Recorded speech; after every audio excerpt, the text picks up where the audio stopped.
Oh man, थोड़ा जल्दी चलो ना तुम। साहब कैसे चले, ये ट्रैफिक तो देखो, अब ये कार है उड़कर तो नहीं जाएगी। वो तो मुझे भी पता है, मगर तुम फटाफट चलने की कोशिश करो। शिट यार, ये मुंबई का ट्रैफिक भी ना, मेरी ट्रेन मिस हो जाएगी। मुझे हर हाल में कल सुबह नासिक पहुंचना है। काय को खाली पीली चिल्लम चिल्ली कर रहे हो मैन? अगर इतना ही जरूरी काम था तो ऑफिस से समय से निकलना था, मगर नहीं, तुमको तो अपना ऑफिस भी जरूरी है। रोजी, मेरा दिमाग वैसे ही खराब हो रहा है, तुम मुझे मत सिखाओ क्या करना है। तुम नेट पर देखो ट्रेन का क्या स्टेटस है। जोसेफ को गुस्से में देखकर रोजी चुपचाप अपने मोबाइल में ट्रेन का स्टेटस देख रही थी, तो उसने देखा ट्रेन बांद्रा स्टेशन छोड़कर आगे के लिए निकल चुकी थी। मैन, ये ट्रेन तो गया। दोबारा चेक करो, देखो नासिक के लिए कोई और ट्रेन है क्या। ये ट्रेन निकल गई। शिट, मुझे कुछ समझ में नहीं आ रहा कि अब क्या करें। मेरी कल सुबह की अर्जेंट मीटिंग है।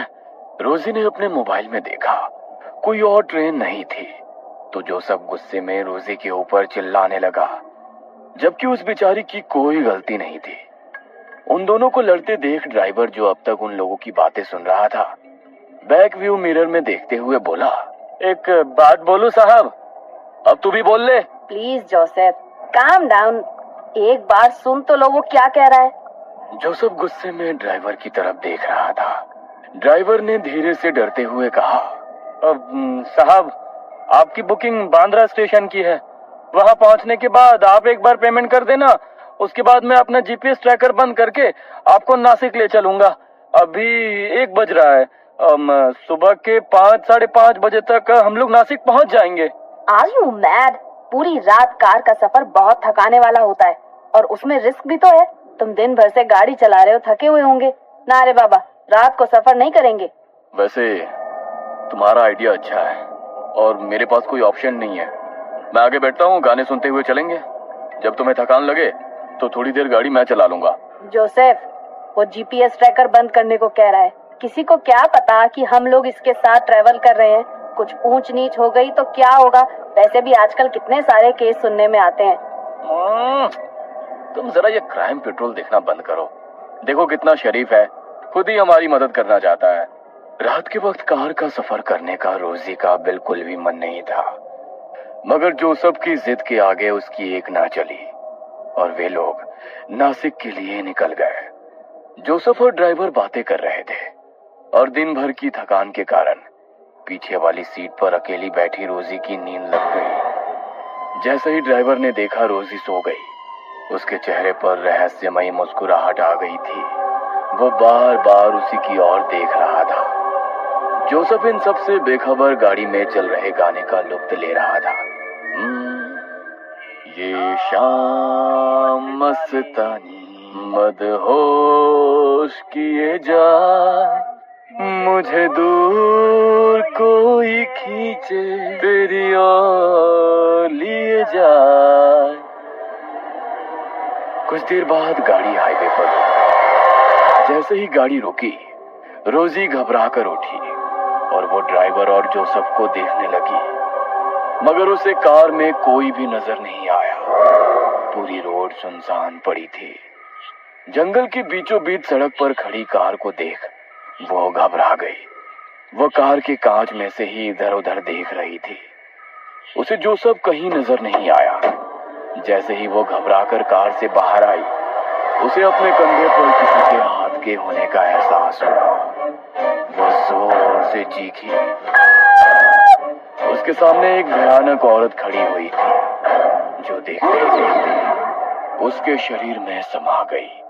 उसकी चीख सुन जोसेफ उसके पास आया। क्या हुआ? हाँ? जोसेफ तुम कहाँ थे? वो औरत कहाँ गई? कौन औरत? यहाँ तो कोई नहीं है। अरे हम वहाँ सामने चाय की गुमटी पर चाय पी रहे थे। तुम सो रही थी इसलिए तुम्हें नहीं जगाया। कहते हुए उसने चाय की गुमटी की तरफ इशारा किया, तो रोजी हैरान रह गई, क्योंकि थोड़ी देर पहले वहाँ पर कुछ भी नहीं था। पूरा रोड खाली था। अब अचानक से चाय की गुमटी और रिफ्रेशमेंट की शॉप कैसे आ गई? ये कैसे हो सकता है? यहाँ तो अभी कुछ नहीं था, अचानक से ये सब कुछ कैसे? क्या कैसे हो सकता है? जरूर तुमने कोई सपना देखा होगा। चाय पियोगी? फ्रेश लगेगा। जोसेफ उसे समझाने की कोशिश कर रहा था, मगर रोजी डरी हुई थी। उसने ना में सर हिला दिया। ड्राइवर वापस आकर ड्राइविंग सीट पर बैठा और रोजी की तरफ देखकर मुस्कुराया। रोजी को उसका यूं मुस्कुराना अच्छा नहीं लगा। ड्राइवर ने उसकी तरफ सुपारी का पैकेट बढ़ाया। ये लो, इससे तुम्हें नींद नहीं आएगी।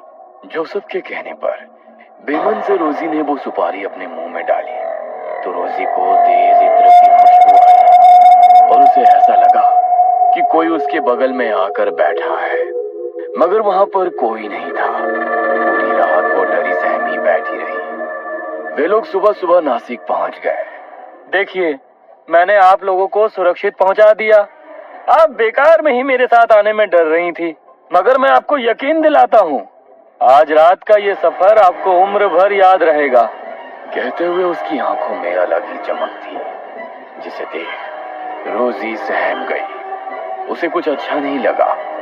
वो अपना हैंडबैग कार से निकालने के लिए झुकी तो ऐसा लगा उसे कोई धक्का देकर कार से बाहर निकाला हो।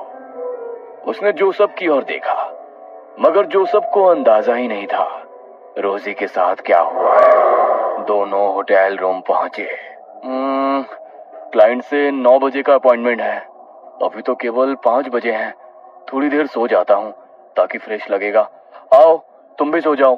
कहते हुए उसने रोजी को अपने पास बुलाया, मगर रोजी का मन खराब था तो वो रूम की बालकनी में जाकर बैठ गई। सुबह का उगता हुआ गुलाबी सूरज, ठंडी ठंडी हवाएं, चिड़ियों का कलरव उसके बेचैन मन को थोड़ा सा शांत कर रहा था। वहां बैठे बैठे उसे 2 घंटे बीत गए। उसे पता ही नहीं चला। जब उसने घड़ी की ओर देखा तो उसे पता चला। ओह माय गॉड, 2 घंटे से मैं यहीं पर बैठी हुई हूँ।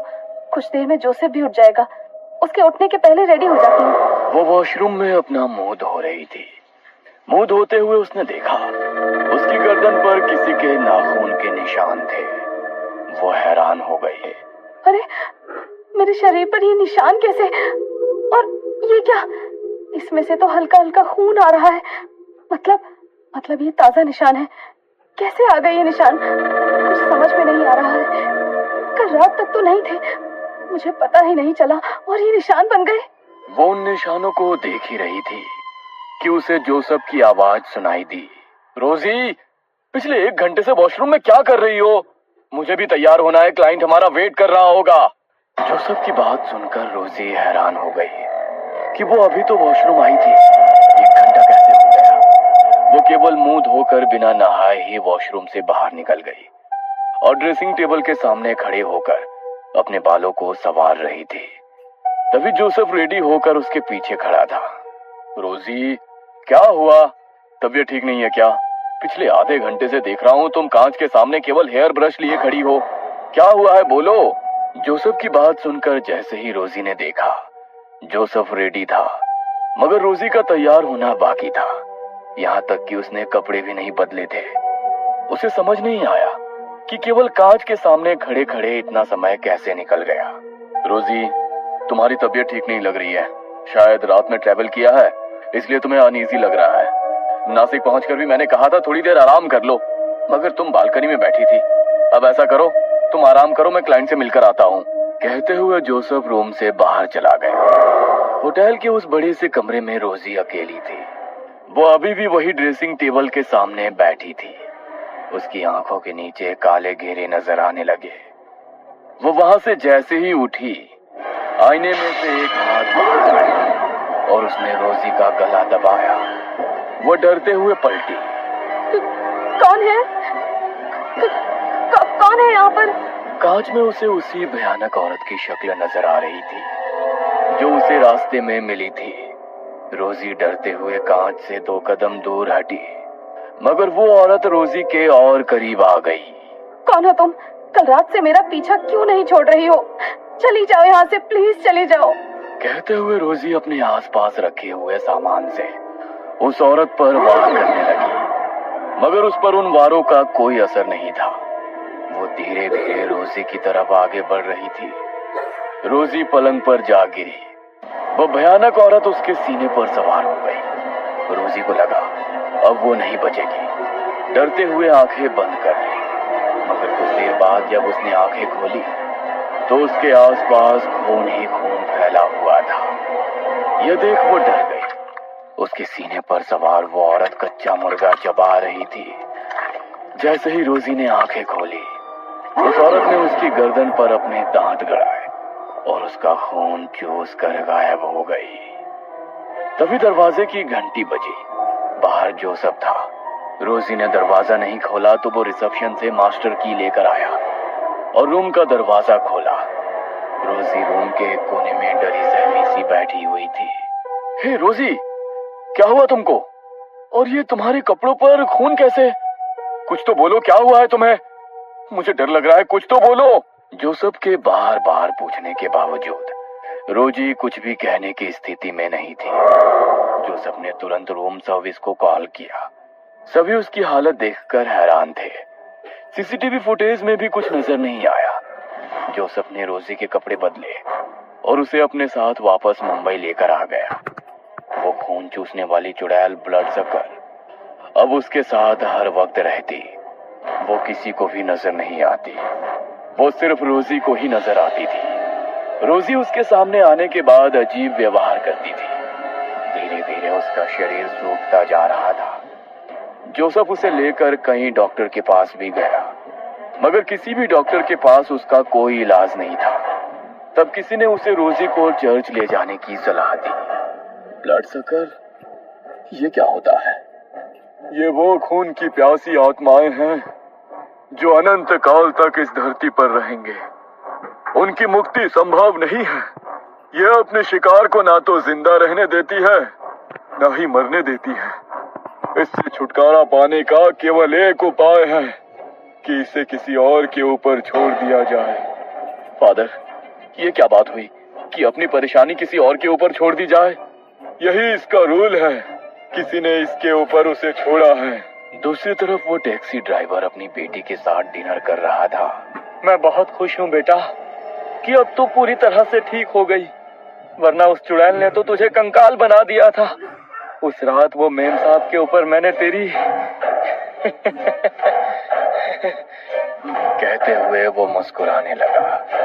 जोसेफ आज भी रोजी की गिरती हालत से परेशान है। ब्लड सकर उसे ना ढंग से जीने दे रही है और ना मरने।